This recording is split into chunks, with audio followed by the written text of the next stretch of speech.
Sikiliza kilio cha msafiri Diof.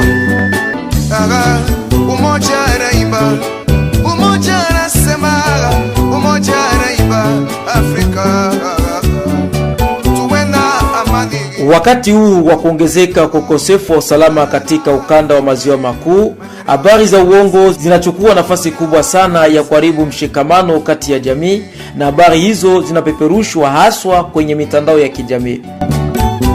Ili kupambana na mazoezi haya yanayosababisha chuki na mgawanyiko wa kijamii, inatakiwa uzingatie yafuatayo: dharau maujumbe fulani yasiyo na chanzo cha kuaminika, epuka kuzisambaza, hamasisha wanamemba wa jamii yako na walio karibu yako kuhusu changamoto za habari za uongo, chunguza habari zote mbele ya kusambaza na kuziamini.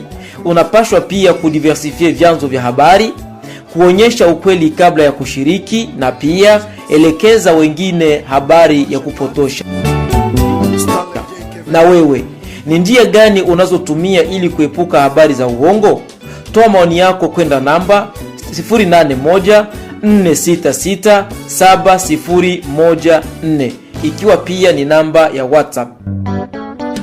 Ujumbe huu umeletwa na shirika SVH chini ya udhamini wa Life and Peace Institute na kutekelezwa nao muungano wa wapashabari wa Fizi na Baraka Reshfi kupitia muradi namna mpya ya ujenzi wa amani tarafani Fizi na Mwenga.